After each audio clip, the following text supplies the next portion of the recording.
But the humans decide they're going to be sociopaths and greedy, and then they renege on their contracts, and then that's why our courts are full of these guys, partners suing each other because they didn't follow through. So what an amazing thing, having contracts that are smart, that execute themselves, and you don't have to worry if you're connected with a sociopath or not, right? So, but the problem was when they created this DAO, they raised $160 million in like a week, which is the largest crowd-funded campaign in human history. They raised all this money to build these smart contracts on the Ethereum blockchain, and a hacker hacked it.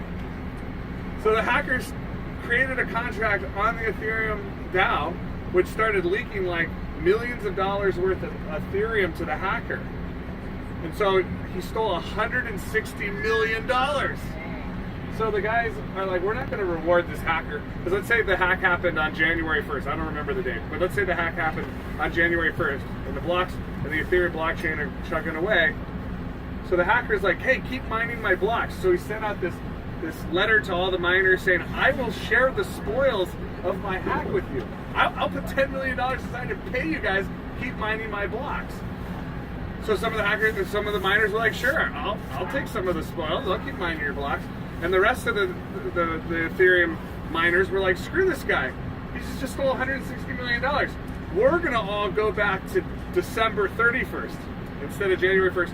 We're going to look at the last transaction that took place before the hack happened, and we're going to start building blocks off of there as if the hack never happened. And so that split Ethereum to Ethereum Classic. Those are the guys that went with the hacker.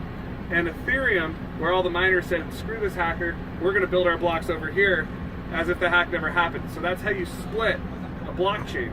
So that's the next question is like, well, the SegWit versus the Bitcoin Unlimited discussion about raising the block size for Bitcoin. The only way you can actually split the Bitcoin blockchain is by getting the miners. You have to have 51% of the miners say, all right, we're going to build off this block with this software SegWit versus raising the block size with Bitcoin Unlimited. That's how blockchains can be hard forked, they call it. So, we had consensus in New York City, and all these miners signed off on SegWit, which creates kind of the granddaddy blockchain going along, and it creates a layer on top of it that can handle like 10,000 transactions a second, called the Lightning Network. And so SegWit means segregated witness, so it means you don't have to have the entire 75 gigabyte blockchain in every transaction that's started since 2009. You don't have to if you guys tried to download the entire blockchain right now, it'd take you like 2 to 3 weeks to download the blockchain, which is every single transaction that's ever happened in Bitcoin since Bitcoin was started, from the Genesis block. That's why the Genesis mining is one of the companies, because from the Genesis block on. Segregate just goes date to date. Yeah, so what will basically happen is they'll be able to handle tens of thousands of transactions up here really fast and confirm fast, and then every like half hour drop it onto the big blockchain, and then millions of transactions, and then drop. Millions of transactions get bundled into the blocks and dropped onto the blockchain as it goes along. And once something's been added to the blockchain, it's impossible to reverse that transaction. It's kind of like a tadpole turning into a frog. Frogs don't turn into tadpoles. It only goes one way. Or caterpillars turning into a butterfly.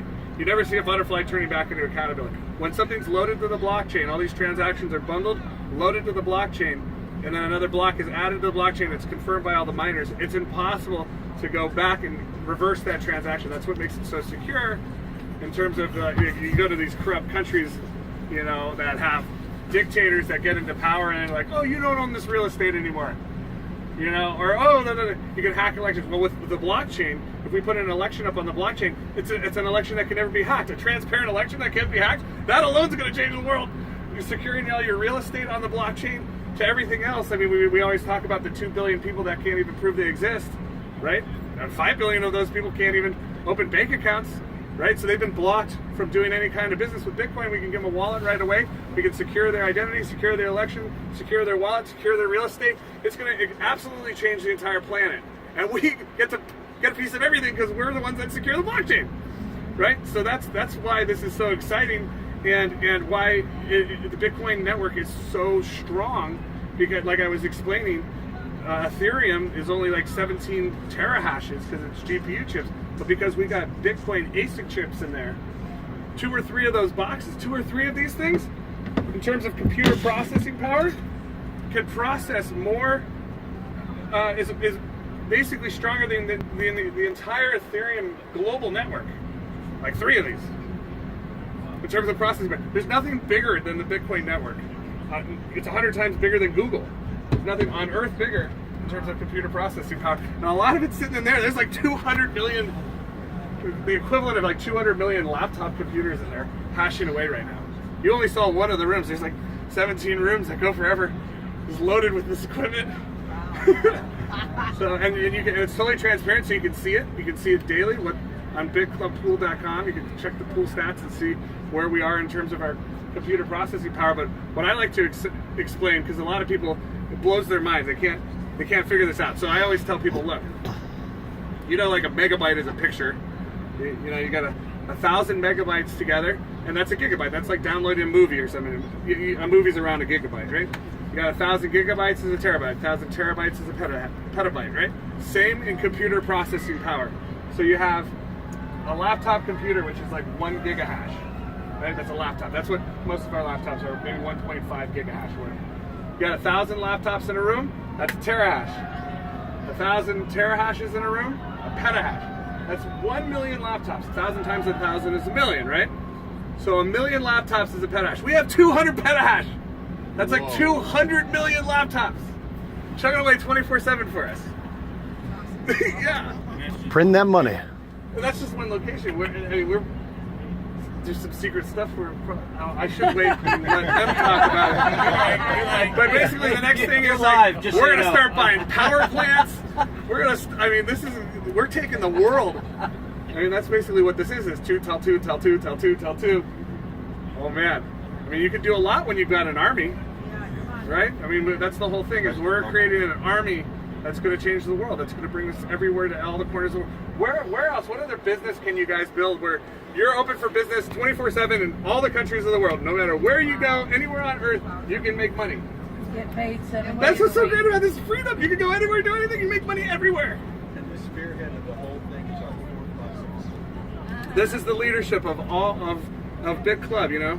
These are the creme de la creme, you know, the people, and congratulations for getting here. You know? Yeah. You guys are the founders. Everyone's like, who's the founder of BitClub? Who's the founder? You are. You are. Right? It says founder. You know, one day we'll say monster founder. Yeah. Yeah, so that's what's so exciting about it. It's Times 3. It's really fun. There you go. Yeah. We got Billy over here who went pro builder's first week in this thing. Woo! Jay's Jay going all the way too. Yeah. Jay's rocking. Of course, you know you're a master builder. That's pretty good. Pretty exciting. Well, Dave's just getting started. Dave came here and said, Yeah, baby. Here. You got baby in the corner. Yeah. Nobody puts baby in the corner. Didn't need an explanation. No. Didn't I need just a trust comment. Joby. That's all the reason I'm That's there. right. Dave has known me since I was like 15 or 16 years old, like in high school still with his son, and it's so cool how it's come back around full circle, because we used to go to his house. He had